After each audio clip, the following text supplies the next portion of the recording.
आदाब, नमस्कार। आप देख रहे हैं एफजी वॉइस। मैं हूं आपका दोस्त और होस्ट शाहिद। हमारा कार्यक्रम चलते चलते हम आ गए विधानसभा 332 फाजिल नगर में। फाजिल नगर में जब आए हैं तो एक ऐसा नाम जो तमाम लोगों के ज़ुबान पे और मुंह पे इस वक्त एकदम ट्रेंडिंग में चल रहा है और इनको इग्नोर नहीं किया जा सकता है। ना किसी पहचान के मोहताज हैं, ना किसी नाम के मोहताज हैं। हम मिलेंगे समाजवादी पार्टी के वरिष्ठ नेता और विधानसभा 332 से दावेदारी पेश कर रहे समाजवादी नेता जनाब इलियास अंसारी साहब से। सर, बहुत बहुत स्वागत है आपका हमारे चैनल पे। आपको भी और आपके चैनल को भी मेरी ओर से बहुत बहुत शुभकामना, बधाई, धन्यवाद। सर, जैसा कि ठंडी का माहौल है और इस माहौल में भी मिजाज गर्म है लोगों का। गर्माहट इसलिए है क्योंकि विधानसभा के डेट आ गए हैं इलेक्शन के और 3 मार्च से अपने वहाँ वोट भी पड़ने वाले हैं। ऐसे में कैसा चल रहा है आप लोग का कार्यक्रम? समाजवादी पार्टी के राष्ट्रीय अध्यक्ष माननीय अखिलेश यादव जी 24 घंटा की कैंपेनिंग कर चुके हैं जी। और उनके सभी नेता और कार्यकर्ता ज़्यादातर रातों दिन एक किए हुए हैं और हम लोगों ने भारतीय जनता पार्टी को उखाड़ फेंकने के लिए कमर कस लिया है और अब हमारे पास 2.25 महीने का समय है।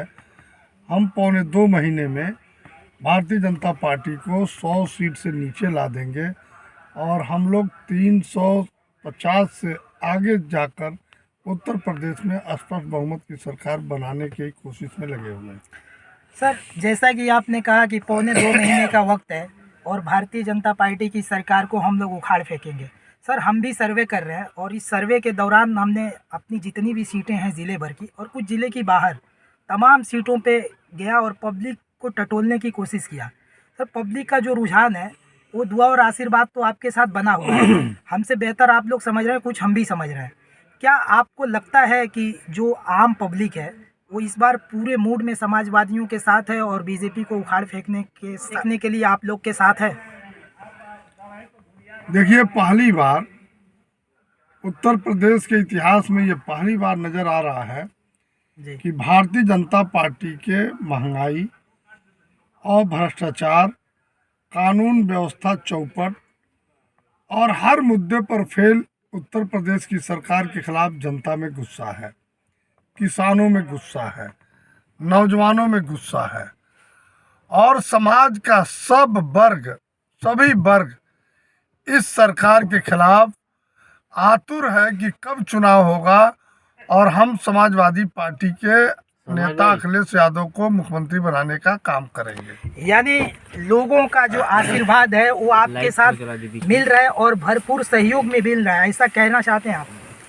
पूरा भरपूर सहयोग मिल रहा है। सभी जाति और धर्मों का, सभी तरह के लोगों का समाजवादी पार्टी को समर्थन है और मैं ये कह सकता हूँ कि सभी कर्मचारी का भी समर्थन समाजवादी पार्टी को है, क्योंकि इस सरकार से सिर्फ आम जन पीड़ित नहीं है।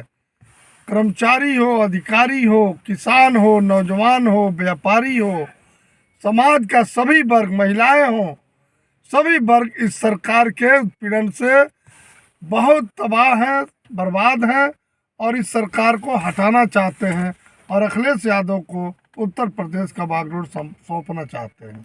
जी। जब बात अखिलेश यादव की आई, मौजूदा राष्ट्रीय अध्यक्ष हैं समाजवादी पार्टी के। सर, 40 साल से आप समाजवादी पार्टी में हैं और निरंतर आप काम करते रहे हैं, कई पदों को आपने सुशोभित किया है। प्रेजेंट टाइम में आप कार्य समिति में भी हैं उत्तर प्रदेश के और आपने आदरणीय मुलायम सिंह यादव जी के साथ भी काम किया है। पहले का समाजवादी पार्टी और अब के समाजवादी पार्टी में कितना आप फर्क देख रहे हैं? समाजवादी पार्टी के नेता माननीय मुलायम सिंह यादव जी ने बहुत संघर्ष और त्याग तपस्या के बाद इस पार्टी का गठन किया था। इस पार्टी को हाई टेक बनाने में हमारे नेता और पूर्व मुख्यमंत्री, आज राष्ट्रीय अध्यक्ष माननीय अखिलेश यादव ने अपनी पूरी ऊर्जा का उपयोग किया है।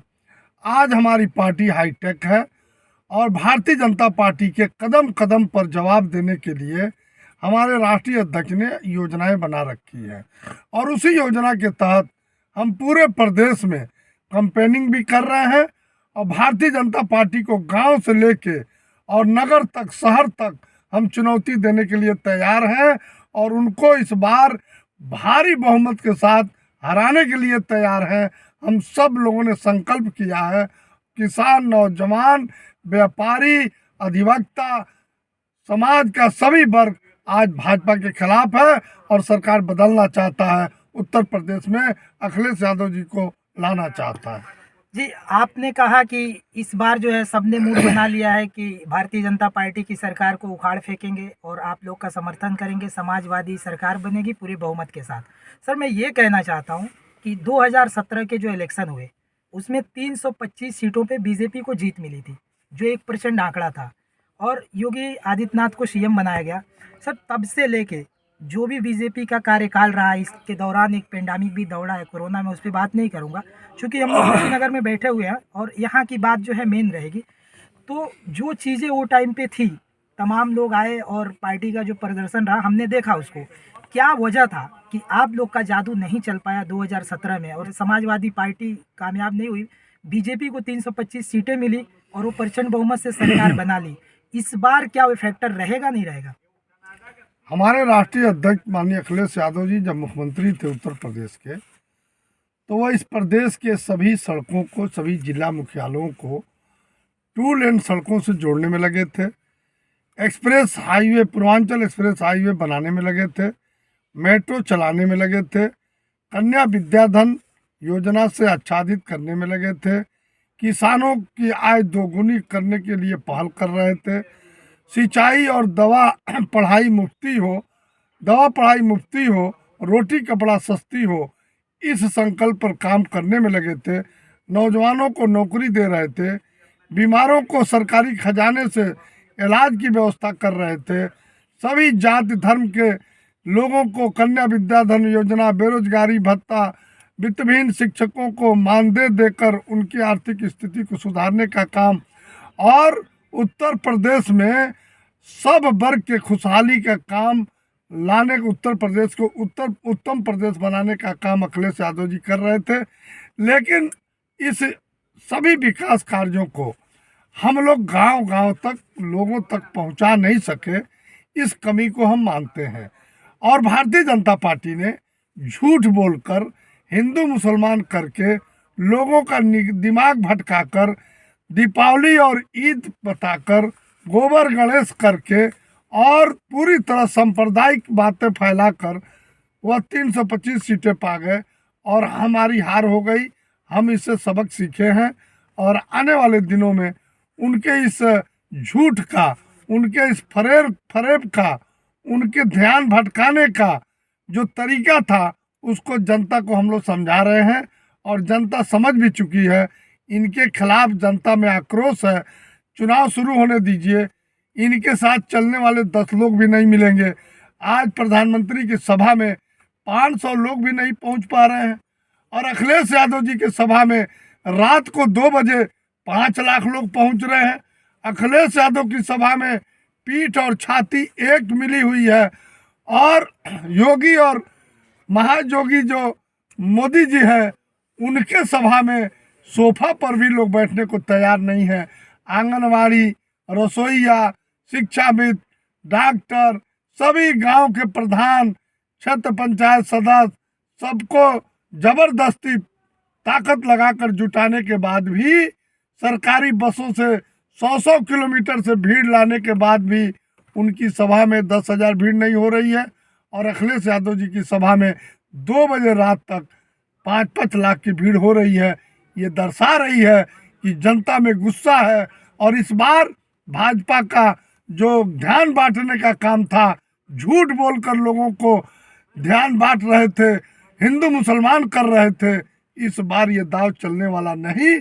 इस बार विकास के नाम पर, अखिलेश यादव के चेहरे पर, समाजवाद के नाम पर समाजवादी पार्टी को जनता बहुमत देने जा रही है। अखिलेश यादव जी इस प्रदेश के मुखिया होने जा रहे हैं। सर, आपने कहा कि जो बीजेपी के लोग हैं, योगी का भी नाम लिया आपने, नरेंद्र मोदी का भी नाम लिया और तमाम इनके छोटे बड़े जो नेता थे, आप कह रहे थे कि इन्होंने गुमराह करके और लोगों का जो है बहुमत हासिल कर लिया, इस बार ये फेल हो जाएंगे। हमने आपकी बात को सुना, तमाम संवेदनशील मुद्दों को आपने पकड़ा, हम बैठे हैं कुशीनगर में। सर अभी चंद दिनों पहले यहाँ पे आपको एक इंटरनेशनल एयरपोर्ट का उद्घाटन किया गया। सड़कें जो थी गड्ढा मुक्त करने का जो वादा था, सड़कों का जो हाल है मैं भी देख रहा हूँ, आप भी देख रहे हैं, हम दोनों भी सड़क पे चलते हैं अपनी गाड़ी लेके, और वो हम देख रहे हैं। सर सरकार जो है जो वादे की थी, क्या उसमें कुछ काम करने में सक्षम हुई है? एयरपोर्ट के मुद्दे को मैं इसलिए छुआ हूँ क्योंकि इस पे बातें कई तरह से चल रही है कि ये हमारा प्रोजेक्ट था तो उनका प्रोजेक्ट था। तो सिर्फ दो चीज़ें आप बता दीजिए कि एयरपोर्ट पे जो है आपका क्लियरिफिकेशन क्या है, आप क्या कहना चाहेंगे? और जो सड़कों का मामला है जो हाल हम लोग देख रहे हैं, क्या वाकई इस पे काम हुआ है, सक्षम रही है सरकार या विफल रही है? भारतीय जनता पार्टी 5 वादा की थी सरकार बनाने के पहले। जी उन्होंने कहा था कि सरकार बना दीजिए, भारत डबल इंजन की सरकार। हम उत्तर प्रदेश में हर वर्ष 50 लाख नौजवानों को नौकरी देंगे। जी बिल्कुल। उन्होंने एक नौकरी नहीं दिया। उन्होंने कहा कि हम महंगाई को 1 महीने में ख़त्म कर देंगे।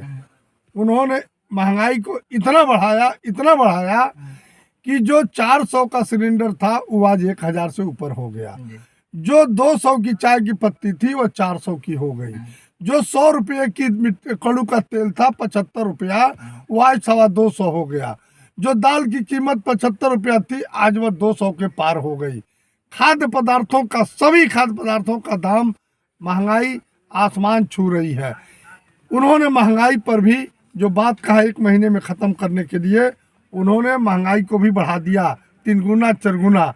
अभी ये जो आप मोबाइल चला रहे हैं, मोबाइल पर धीरे से उन्होंने कंपनियों से पैसा लेकर और कंपनियों से मोबाइल का रिचार्ज का जो रेट बढ़ाया है, 2 और 3 गुना कर दिया रेट। अब कोई भी गरीब आदमी मोबाइल नहीं चला पाएगा। क्या समाजवादी सरकार जब आएगी तो ऐसा हम उम्मीद करें? ये जनता की तरफ से एक सवाल है, और जो लोग हमारे चैनल को देख रहे हैं, बहुत लोगों ने हमसे कहा भी है कि ये सवाल को आप पूछिए ज़रूर। मैं तमाम सोशल मीडिया के अपने दोस्तों से कहता हूँ कि आप जब भी राजनेताओं से मिलिए तो ये सवाल को उठाइए। महंगाई का जो मुद्दा है ये एक छोटा मुद्दा नहीं है, बहुत बड़ा मुद्दा है और काफ़ी संवेदनशील है। तो क्या हम उम्मीद करें कि जब समाजवादी की सरकार बनेगी तो क्या महंगाई पे उनका मार होगा, महंगाई को कंट्रोल कर पाएंगे? अभी जो पहला सवाल आपने पूछा मैं उसका जवाब दे नहीं पाया। जी उसको कंप्लीट करिए। फिर उसका महंगाई, भ्रष्टाचार इन्होंने कहा था कि हम खत्म करेंगे। भ्रष्टाचार इतना बढ़ गया कि थाने पर एक साधारण दरखास्त दीजिए तो सिपाही 5000 रुपया से कम लेने को तैयार नहीं है। पैमाइश के लिए लेखपाल को आवेदन दीजिए, एसडीएम ऑर्डर करते रह जाएं, 5000 से कम, 10,000 से कम पर कोई गरीब की पैमाइश नहीं होने जा रही है। फरियादी थाने पर भीड़ लगाए हैं, तहसील में भीड़ लगाए, उनका कोई सुनने वाला नहीं है। इन्होंने कहा कि पडौना की शुगर मिल को हम 1 साल के अंदर चला देंगे।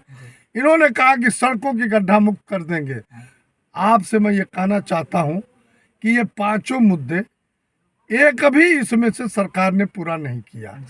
सड़कें जो हमारे शासन में बनी थी उसी को ये पेंचर साट के और कुछ दुरुस्त कर पा रहे हैं, नहीं तो वो हमारी सड़कें ही सब अच्छी हैं जो 5 साल में बनी, 5 साल पहले वही आज काम कर रही हैं। जहाँ तक एयरपोर्ट का सवाल है, आप भी जानते हैं और कुशीनगर के लोग भी जानते हैं, रिकॉर्ड है, जमीन माननीय अखिलेश यादव ने दिया। एयरपोर्ट का रनवे बनाने के लिए पैसा 200 करोड़ अंतिम बजट जब पेश कर रहे थे, अनुपूरक बजट में माननीय राष्ट्रीय अध्यक्ष अखिलेश यादव जी मुख्यमंत्री थे, उन्होंने अपने खजाने से 200 करोड़ रुपया और 200 करोड़ रुपया जमीन खरीदने के लिए 400 करोड़ रुपया देकर हमारी सरकार ने एयरपोर्ट का काम पूरा कराया। इन्होंने तो केवल एक भवन बनवा दिया और उस पर फीता लगाकर काट दिया। इनका काम ही है अखिलेश यादव के काम का उद्घाटन करना, शिलान्यास का शिलान्यास, उद्घाटन का उद्घाटन करना। ये पूरी तरह थोथी बात है। ये एयरपोर्ट हमने बनवाया, हमारी सरकार ने बनवाया, केवल उद्घाटन इन्होंने किया है। एम्स हमने बनवाया, कीमती जमीन मैंने दिया, बजट में व्यवस्था मैंने किया, उद्घाटन ये कर रहे हैं। खाद के कारखाने हमारे समय में शुरू हुआ, ये उद्घाटन कर रहे हैं। सड़कें हमने दी, ये उद्घाटन कर रहे हैं। इनका जो काम है वो कर रहे हैं, झूठ बोलना, लोगों के दिमाग को बहलाना, ध्यान को बांटना। भाजपा के नीति और सिद्धांत में यही है और यही वो कर रहे हैं। आने वाले दिनों में हम महंगाई को पूरी तरह से नियंत्रित करेंगे। एक बार में पूरा ख़त्म तो नहीं कर पाएंगे, लेकिन सरकार आते ही 10 लाख नौजवानों को नौकरी देंगे। सरकार आते ही 300 यूनिट बिजली को हम माफ़ कर देंगे और बिजली का बिल शून्य कर देंगे। हम नौजवानों को हर साल 10 लाख की नौकरी, 20 लाख की नौकरी देने का काम करेंगे। हम उत्तर प्रदेश के सभी सड़कों को 2 लेन और गाँव की सड़कों को बेहतर करने का काम करेंगे। स्वास्थ्य और पढ़ाई पर विशेष ध्यान देंगे। गरीबों के लिए और महिलाओं के लिए जो समाजवादी पेंशन हम 500 दे रहे थे, वो हम 1500 रुपया महीना देने जा रहे हैं।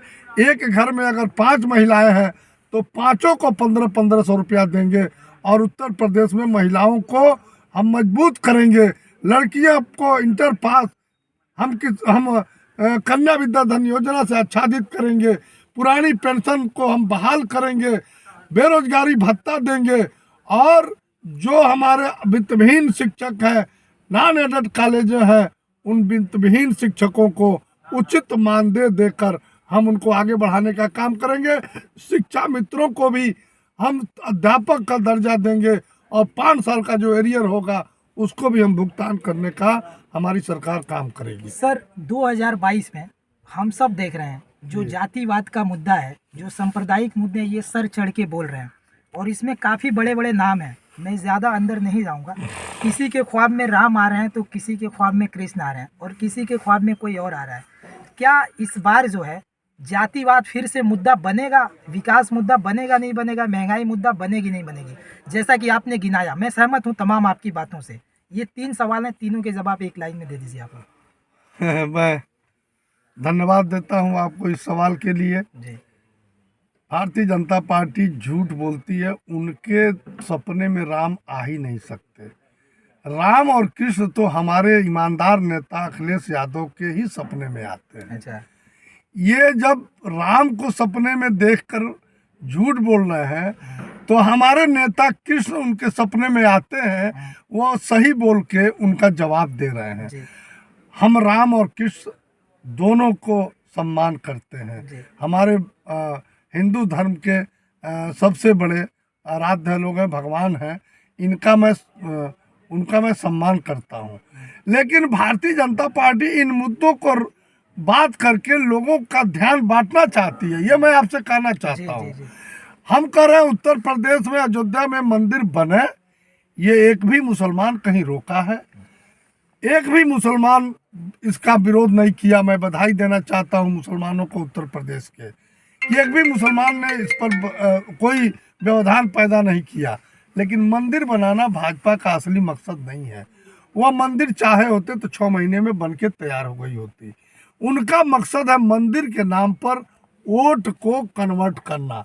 तो अब उत्तर प्रदेश की जनता समझ चुकी है, ये मंदिर मस्जिद के नाम पर अब वोट नहीं पड़ेगा।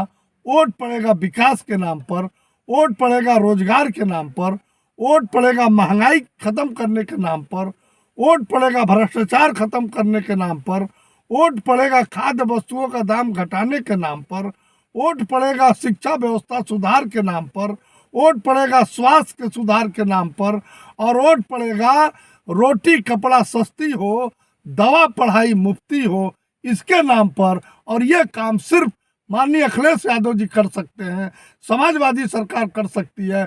भारतीय जनता पार्टी इस काम को करने वाली नहीं है। सर किसी के ख्वाब में राम, किसी के ख्वाब में कृष्ण। अभी ओवैसी साहब ने थोड़ा आगे बढ़ के कह दिया कि मेरे ख्वाब में मुसलमान आते हैं। देखिए, ये रिपब्लिक ऑफ इंडिया है। उत्तर प्रदेश का इलेक्शन जरूर चालू है, लेकिन सबके नज़र में यूपी का इलेक्शन है। हम जहाँ पे बैठे हैं ये बहुत ही अच्छी जगह है। सब लोग एक दूसरे के साथ मिलजुल के, और 75 साल से ये सबूत दिया है कि हम एक हैं। ऐसे में ये गरीब भूखी जनता ये किसी के ख्वाब में क्यों नहीं आती है? आपके ख्वाब में कौन आता है? हमारे ख्वाब में मैं तो सुबह शाम दोपहर हर वक्त ईश्वर को अपने मानता हूँ। और हिंदू और मुसलमान मैंने अपने जीवन में कभी भेद नहीं किया। इंसानियत का मैं बहुत बड़ा समर्थक हूँ। और ये भगवान याद आवे, ये आपका पर्सनल मामला है। ये एकांत में याद किया जाता है भगवान को, और इससे राजनीति को जोड़ना नहीं चाहिए। जिन लोगों के पास कोई अब आधार नहीं रह गया वोट पाने का, वही लोग राम को सपने में कह रहे हैं, वही लोग मुसलमान के सपने में कह रहे हैं। मेरे सपने में तो सिर्फ इंसान आते हैं, और समाज का जो गरीब आदमी है, जो समाज का बिल्कुल अछूता व्यक्ति है, जो समाज का हर चीज़ से कमज़ोर व्यक्ति है, जो समाज का भूखा व्यक्ति है, मेरे सपने में वही आता है। और मेरी कोशिश होती है कि उनके सपने को मैं बदलूं और उनके ज़िंदगी में खुशहाली आवे, उनके चेहरे पर रौनक आवे। इसके लिए भगवान से भी कहता हूँ, अपने भी कोशिश करने की कोशिश करता हूँ। जी, आपने बहुत बेबाकी से जवाब दिया और बड़ी सुन के अच्छा लगा कि आपके सपने में कम से कम गरीब लोग आते हैं, और असल जो मुद्दे हैं उम्मीद करूंगा कि ये भी आपके सपने में आए। 2022 में अगर लोगों ने मौका दिया और आप यहाँ से चुन के गए, तो जब विधानसभा में जाएंगे तो पहले ऐसे 2 काम कौन से हैं जो फाजिल नगर की जनता के लिए, कुशीनगर के जनता के लिए आप अपने सरकार में मांग रखेंगे कि नहीं ये काम पहले हो जाना चाहिए, जो वाकई बहुत लेट हो चुका है? देखिए, फाजिल नगर जो विधानसभा है, इस विधानसभा की बहुत दिनों से विकास नहीं हो पाया है। जी। सबसे पहले हमारा जो विकास का एजेंडा होगा, हाँ। वो गांव-गांव में सड़क पहुंचाने का होगा। जी। सभी गांवों को, पूरे फाजिल नगर के जो 179 गांव हैं, उन सभी गांवों को पिच सड़क से जोड़ने का काम करूंगा। जी। और दूसरा काम, हर 5 गांव पर, हर 3 गांव पर एक अस्पताल का निर्माण कराने का काम करूंगा। और इंजीनियरिंग कॉलेज, डिग्री कॉलेज और टेक्निकल कॉलेज का इंतजाम हमारी कोशिश होगी कि फाजिल नगर के सभी ब्लॉकों में एक एक करवाऊं। और उत्तर प्रदेश के सबसे पिछड़े इस इलाके में नौजवानों को रोजगार की जो भी व्यवस्था हो सकती है, यहाँ के नौजवानों को रोजगार दिलाने के लिए हमारी पूरी पहल होगी सरकार से। और सरकार जो हमारी बनने जा रही है, हम अपने मुख्यमंत्री से ये उम्मीद करेंगे, उनसे अपील करेंगे, और उनसे मैं रोज़ एक दरख्वास्त लेके खड़ा रहूँगा कि मेरे विधानसभा को उत्तर प्रदेश में मॉडल विधानसभा बनावें। क्योंकि हमारे विधानसभा में बहुत अच्छे लोग हैं, सोशलिस्टों का ये धरती है, ये स्वर्गीय राजमंगल पांडे जी की धरती है, ये स्वर्गीय राम नरेश पांडे की धरती है, ये स्वर्गीय बाबू मोहन सिंह जी की धरती है, ये रामायण राय की धरती है, ये राम सुभग वर्मा की धरती है, ये धरती चंद्रबली तिवारी की है, ये धरती हमारे पुराने लोगों की, ये हमारे फाजिल नगर पिपरा कनक में गौहर हाजी की धरती है। इस धरती में बड़े बड़े पॉलिटिकल, बड़े बड़े खुदादीन अंसारी यहाँ से एमएलए हुए थे, उनकी ये धरती है।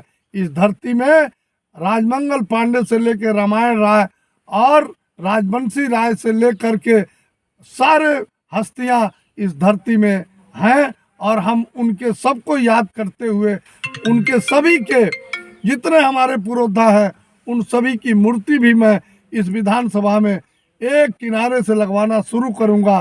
सभी चौकी चौराहों पर अपने पूर्वजों की, जो हमारे पुराने नेता रहे हैं फाजिल नगर की, उन सब को सम्मान करने का काम करूंगा। स्वर्गीय रामधारी शास्त्री की भी ये धरती है, उन सब को सम्मानित करने का काम करूंगा और इस विधानसभा को मॉडल विधानसभा बनाने का काम करूंगा। सर, आपने गिनाया कि बीजेपी जो है काम वाम करती नहीं है, दूसरे के काम का फीता काटती है। अभी थोड़े दिन पहले किसानों का मामला बहुत गर्म था, हम वहाँ नहीं जाएंगे। हमारा जो क्षेत्र है कुशीनगर और फाजिल नगर का क्षेत्र है, बॉर्डर इलाका भी है, कृषि बाहुल क्षेत्र है ये सर। सर, यहाँ का जो किसान है तमाम चीज़ों को फेस कर रहा है। आपने मिल का जिक्र किया, गन्ने का जो मुद्दा है वो किसी से अछूता नहीं है। तो किसान इस बार किसके साथ है? सिर्फ कुशीनगर की बात कर रहा हूँ मैं। आप क्यों कुशीनगर की बात कर रहे क्योंकि हैं? कुशीनगर से सर आप और हम दोनों आते हैं, इसलिए पहले कुशीनगर पे बात हो जाए तो बेहतर है। पूरे उत्तर प्रदेश का किसान भारतीय जनता पार्टी के खिलाफ है, और कुशीनगर के किसानों का तो गन्ना मूल्य भुगतान नहीं हुआ। इस सरकार ने 4 साल में 1 रुपया नहीं बढ़ाया, चलते चलाते 25 रुपया इन्होंने ऊँट के मुंह में जीरा के नाम पर बढ़ाने का काम किया। चीनी जब 25 रुपया किलो था, तो मुलायम अखिलेश यादव ने गन्ने का रेट दिया 325। और आज चीनी है 40-45 रुपया, जी तब भी गन्ने का रेट इन्होंने 350 रुपया देने का काम किया। जी मैं ये कह सकता हूँ कि गन्ने का दाम कम से कम 400 होना चाहिए। 400 पर भी किसान की लागत का असली उपज का लागत नहीं मिल पा रहा है, इसलिए 400 से कम तो किसानों का गन्ने का रेट नहीं होना चाहिए। यहाँ जब आपके घर में गेहूं हो जाए तो उसका रेट हो जा रहा है 1000। सरकारी खरीदारी के लिए जो कैंप बने हैं वहाँ खरीदारी हो नहीं रही है, वहाँ बिचौलिए काम कर रहे हैं। इस जिले में जितने बड़े राइस मिल हैं वहाँ सब गरीबों के जो नवाला है उसको लूटने का काम हो रहे हैं और सरकार इसको बढ़ावा दे रही है। किसान पूरी तरह, आज धान की फसल काटी गई है, धान किसान 1100 रुपया बेचने के लिए मजबूर है। सरकारी रेट 1800 है तो क्या हुआ, किसान 1100 धान बेच रहा है, इसलिए कि कोई उनका इंतजाम नहीं है। धान क्रय केंद्रों पर, गेहूं क्रय केंद्रों पर किसान बदहाल है, इसलिए किसान भारतीय जनता पार्टी के खिलाफ है और अखिलेश यादव की तरफ वो अपनी आशा भरी निगाहों से देख रहा है। सर, आपने जिक्र किया कि जो क्रय केंद्र हैं, मैं ये चलते चलते के दौरान जब मैं तमाम अपने ज़िले के, आपने बोला कि कुशीनगर की बात क्यों कर रहे हैं सर, कुशीनगर की बात हम इसलिए कर रहे हैं क्योंकि पूरे प्रदेश में बात हो इसके पहले अपने गृह से बात होनी चाहिए, इसलिए हमने कुशीनगर का मुद्दा उठाया। और आपका जो कद है, जो राजनीतिक कद है, मैं पर्सनली आपको इतना जानता हूँ कि आप एक मुखर होके बोलते हैं हर मुद्दे पे, सरकार किसी की भी रही हो, हमने वो दौर भी देखा है। तो सर, जितने भी धान क्रय केंद्र हैं कुशीनगर में, तकरीबन किसी पे खरीदारी हो नहीं रही है, ये बात फैक्ट है सर। उसके बाद जो ये ई श्रम कार्ड है उसमें भी पैसा आ गया है, किसान मान सम्मान वाले खाते में, जनधन वाले में पैसा आ रहा है, फ्री में राशन मिल रहा है। सर, क्या ये सरकार की ऐसी कोशिश है कि जो असली मुद्दे हैं वो गौण हो जाए और लोग भ्रमित हो जाएं? आप इस पे क्या कर रहे हैं? इन्हीं के नेता स्वर्गीय माननीय अटल बिहारी वाजपेयी जी ने कहा था कि किसानों की रोजगार की व्यवस्था करो, नौजवानों के रोजगार की, नौकरी की व्यवस्था करो। सरकारें जो ये फ्री चीज़ें किसानों को, नौजवानों को देती हैं, उससे उनके रास्ते, विकास के रास्ते बंद होते हैं। ये सरकार जब चुनाव आते हैं उस वक्त रिश्वत के तौर पर ये पैसे खाते में भेज रहे हैं। इनको पिछले बार के चुनाव का अनुभव था कि हम किसान विकास जनधन खाते में 2000 रुपया भेज देंगे तो हमको जाके किसान वोट दे देगा। सर, टैबलेट भी बंट रहा है। टेबलेट नहीं बांट पाएंगे, वह टेबलेट केवल लोगों के आंख में धूल झोंकने के बराबर है और टेबलेट नहीं बांट पाएंगे। टेबलेट 10 तो बांट दिए, काम खत्म हो गया। वो टेबलेट नहीं बांट, जो उसके बारे में पढ़ा ना हो वो क्या बांट पाएगा भाई। मैं आपसे यही कहना चाहता हूँ कि ये सरकार लोगों को अपंग बनाना चाहती है, उनको रोजगार से जोड़ना नहीं चाहती है, उनको विकास के धारा से जोड़ना नहीं चाहती है, उनको अपने पैरों पर खड़ा होने देना नहीं चाहती है। वो चाहती है कि हम किसानों के खाते में जब चुनाव आवे तो 2000 भेज देंगे और किसान सोचेगा कि हमारे खाते में पैसा आ गया है, फ्री गल्ला मिल रहा है, हम दे देंगे। हमारे मुख्यमंत्री ने कहा है मेरी सरकार बनाओगे 10 साल तक फ्री गल्ला देंगे। उन्होंने भी इसकी शुरुआत करने की बात कह दी है। उन्होंने कहा है मेरी सरकार बनाओ, मैं जो 500 रुपया ये किसान सम्मान जो राशि है उसको महिलाओं के समाजवादी पेंशन के नाम पर हम 500 को बढ़ा के महिला को 1500 कर देंगे। मान लीजिए हमारे घर में 5 महिलाएं हैं, 7500 रुपया महीना आएगा, तो ये बेहतर है कि वो बेहतर है। इसलिए अब महिलाएं और किसान, नौजवान, ये इनके झांसे में आने वाले नहीं है। ये श्रम खाते में पैसा भेजे या किसान जनधन खाते में भेजे, उससे कोई अब लाभ मिलने वाला नहीं है। लोग पैसा भी निकाल लेंगे, इनसे पैसा भी ले लेंगे और वोट भी इनको नहीं देंगे। समाजवादी पार्टी के साइकिल पर बटन दबाएंगे और अखिलेश यादव को मुख्यमंत्री बनाएंगे। मतलब पब्लिक जो है, आवाम उत्तर प्रदेश की, कुशीनगर की दोबारा झांसे में आने वाली नहीं है, ऐसा आप कह रहे हैं? बिल्कुल, पूरी तरह नौजवान, किसान, व्यापारी सब तैयार है, सभी वर्ग के लोग तैयार हैं और भाजपा के झांसे में आने वाले नहीं है। इनकी 5 साल में इनका पर्दा उठ गया है और इनके सभी भ्रष्टाचार, कानून व्यवस्था चौपट, महंगाई, बेरोजगारी, इनके सर पर चढ़ के अब बोल रहा है और जनता इनको बुरी तरह पराजित करने जा रही है। हमारे नेता माननीय अखिलेश यादव जी के हाथ में उत्तर प्रदेश का बागडोर जा रहा है। उत्तर प्रदेश खुशहाली के रास्ते पर जाएगा, तरक्की के रास्ते पर जाएगा, विकास के रास्ते पर जाएगा। ये मैं आपसे कहना चाहता सर हूँ। 2022 में कितने सीट जीत रहे हैं आप लोग? हम लोग का टारगेट 350 है, जी। लेकिन हम लोग कोशिश कर रहे हैं 300 से कम हम लोग सीटें न जीतें। हम आपको बहुत विश्वास के साथ कहना चाहता हूँ कि पहले राउंड में भारतीय जनता पार्टी 5 सीट नहीं पाने जा रही है, दूसरे राउंड में 5 से 10 सीटें पाएंगी। हर राउंड में वो 10 सीट से भी कम पाने जा रहे हैं और उनकी सीटें 75 से अधिक नहीं होंगी। मैं आपको दावे के साथ ये बात कहना चाहता हूँ, कांग्रेस और बहुजन समाज पार्टी 25 सीट में सिमट जाएंगी, बाकी सब सीटें समाजवादी पार्टी और उनके गठबंधन के खाते में जाएंगी। सर बीजेपी का नारा है कि अब की बार 350 पार, किस आधार पे कह रहे हैं? आप लोग को क्या दिखाई दे रहा है उसमें? उनको अपने पैसे पर घमंड है, बहुत लूटे हैं प्रदेश को। अच्छा।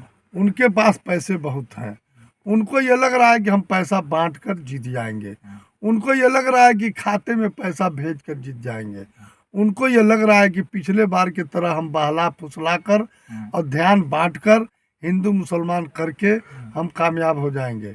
लेकिन मैं आपसे कहना चाहता हूँ बहुत विश्वास के साथ कि उनके ये विश्वास पर इस बार जनता बहुत बुरी तरह उनको जवाब देने जा रही है और समाजवादी पार्टी के पक्ष में जनता का रुझान है। और आप स्वयं देख लीजिए, 20 लोगों से किसी चौराहे पर बात कर लीजिए, 15 लोग समाजवादी पार्टी के पक्ष में आपको मिलेंगे, 5 आदमी भाजपा के नाम लेने वाले नहीं मिल रहे हैं चौराहों पर।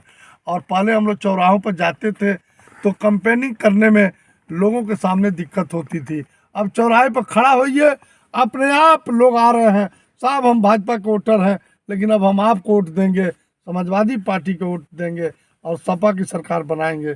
इसलिए अभी चीज़ें भाजपा की तिगड़म ताल चलने वाला नहीं, समाजवादी पार्टी की सरकार आने वाली है। सर जब हम लोगों के बीच में जाते हैं तो तमाम चीज़ों पे चर्चा करते हैं, कुछ आप देखते भी हैं और आपको इस बात का इल्म भी है कि पब्लिक क्या सोच रही है, आप पर्सनली भी जानते हैं इसको। एक बात बताइए, इस बार यूपी में एक और एंट्री होने जा रही है, एंट्री तो पिछली बार ही हो चुकी है, लेकिन इस बार नए तरीके से AIMIM आ रही है और असदुद्दीन ओवैसी ताल ठोक रहे हैं, 100 से बढ़ के 150 तक पहुंच गए। क्या आंकड़ा है, इफेक्ट करेंगे आप लोग को?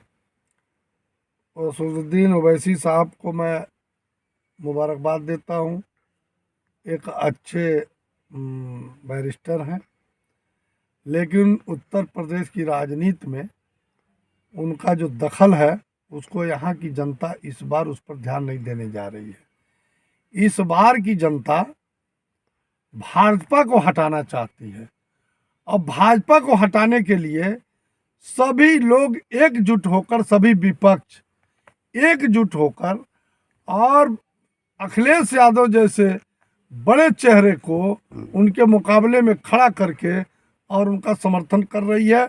और इस बार एक मुद्दा है, केवल भाजपा हटाओ प्रदेश बचाओ। इसमें ओवैसी साहब के तरफ आम जनता का कोई रुझान नहीं होगा और मैं ओवैसी साहब से ये गुजारिश भी करूंगा कि उत्तर प्रदेश को जिस तरह बंगाल में भाजपा को ख़त्म किया गया, उस तरह उत्तर प्रदेश में आप समाजवादी पार्टी विपक्ष का सहयोग कीजिए और समाजवादी पार्टी की सरकार बनाइए।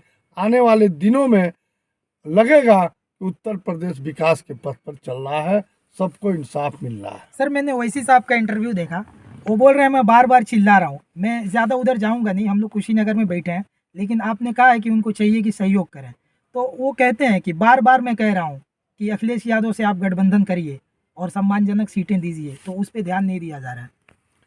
देखिए, माननीय अखिलेश यादव ने जैसा नेता इस धरती पर आज तक पैदा नहीं हुआ।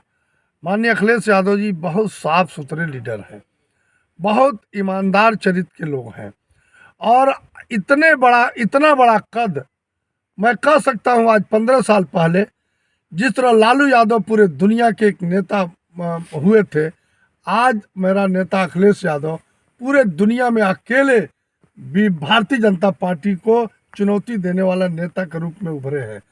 माननीय अखिलेश यादव जी पूरी तरह सभी विपक्ष पार्टियों से समझौता के लिए वार्ता कर रहे हैं और तमाम बड़ी छोटी पार्टियों से उन्होंने समझौता भी किया है। आप पिछले चुनाव में देखे थे कि मायावती जी ने सभी जीतने वाली सीटों को ले लिया, तब भी माननीय अखिलेश यादव जी ने उनसे गठबंधन किया और उनको पूरी तरह से सहयोग किया। हमारे वोट से 10 जगह वह सीट पा गई और उनका वोट कहीं भी समझौते वाली सीट पर कैडर सिर्फ उनका मेरे साथ रहा, वोट उनका मेरे साथ नहीं रहा।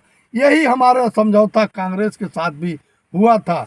भारतीय जनता पार्टी, कांग्रेस ने यहाँ बगल के सीट पर अजय कुमार लल्लू को सिर्फ समाजवादियों ने चुनाव जिता दिया, लेकिन बाकी 6 सीटों पर सभी कांग्रेसी नेता और उनके कार्यकर्ता सब चले गए भाजपा के साथ। हम सभी सीटों पर पराजित हुए। इसलिए मैं आपसे कहना चाहता हूं कि हमारे नेता इस बात को भली भांति जानते हैं कि किससे समझौता से क्या पार्टी को और समाज को लाभ होगा। हमारे नेता का दिल खुला हुआ है। वह हमारे नेता से आज तक कभी आपने ओवैसी के बारे में कोई हल्की बात नहीं सुनी होगी। हमारे नेता के मन में सबके प्रति सम्मान रहता है और हमारे नेता गठबंधन कर रहे हैं। हो सकता है बातचीत हो रही हो, हम इस पर पूरी तरह जानकारी में नहीं है, लेकिन मैं सिर्फ इतना कहना चाहता हूँ, इस बार सिर्फ उत्तर प्रदेश में एक मुद्दा है, भाजपा हटाओ, भाजपा भगाओ और समाजवादी पार्टी की सरकार बनाओ। इसके अलावा जनता किसी की तरफ ध्यान देने वाले नहीं। सर, आपने बहुत बेबाकी से अपनी बात रखी और बहुत सारे सवाल रह गए जो एक मुलाकात में नहीं होगी। हम फिर लौटेंगे कुछ दिन बाद आपके पास चलते चलते। मैं ये कहना चाहता हूँ कि ठीक है, 2022 में आपने अपनी बात रखी है, अच्छे तरीके से रखी और बहुत मुद्दों को छुआ जो ज़रूरी भी है। 2022 में स्पेशली आप फाजिल नगर की जनता को, कुशीनगर की जनता को हमारे चैनल के माध्यम से एक अपील क्या करना चाहेंगे? मैं फाजिल नगर सहित पूरे जनपद के अपने निवासियों से, मतदाताओं से यह अपील करना चाहता हूं कि उत्तर प्रदेश को बचाने के लिए महंगाई, भ्रष्टाचार, बेरोजगारी और सभी चीज़ों से निजात दिलाने के लिए और उत्तर प्रदेश को तरक्की के रास्ते पर ले जाने के लिए, नौजवानों को रोजगार देने के लिए, महंगाई को ख़त्म करने के लिए, भ्रष्टाचार को समाप्त करने के लिए, किसानों की आय को दुगुनी करने के लिए, अधिवक्ता से लेकर सभी उत्तर प्रदेश के निवासियों को सुरक्षा प्रदान करने के लिए और उत्तर प्रदेश के आम लोगों को रोटी रोजी की व्यवस्था करने के लिए, शिक्षा, दवाई, पढ़ाई की व्यवस्था करने के लिए समाजवादी पार्टी का समर्थन करें। अखिलेश यादव को साइकिल चुनाव चिन्ह पर वोट देकर प्रत्याशी न देखें, सिर्फ समाजवादी पार्टी के नेता अखिलेश यादव के नाम पर अखिलेश यादव को साइकिल पर वोट करें और उत्तर प्रदेश में एक अच्छी सरकार बनावें। ये मैं कुशीनगर की जनता से अपील करना चाहता हूं। आपसे हाथ जोड़कर मैं अपील करता हूं कि समाजवादी पार्टी का समर्थन करें, अखिलेश यादव को मुख्यमंत्री बनाने में पहल अपना करें और आपको निश्चित रूप से उत्तर प्रदेश एक उत्तम प्रदेश के रूप में दिखाई देगा। बहुत बहुत धन्यवाद आपका। और जो लोग देख रहे हैं, इनकी बातों को सुना, बहुत मुखर होकर बोलते हैं जनाब लियास अंसारी साहब। मैं चाहूँगा कि लोग आपको जिताएं, विधानसभा भेजें और आपकी सरकार बनी। और जो आपकी मुखरता बनी हुई है सरकार बनने के पहले, आप जो लड़ाई लड़े हैं, एक मुहिम लेके चल रहे हैं, तो उम्मीद करता हूं कि ये अवसर आपको प्राप्त हो और ऐसे ही लोगों की नुमाइंदगी करते रहें। और आप ऐसी चीज़ों के लिए, ऐसे अपडेट के लिए देखते रहिए FG वॉइस। बहुत बहुत धन्यवाद।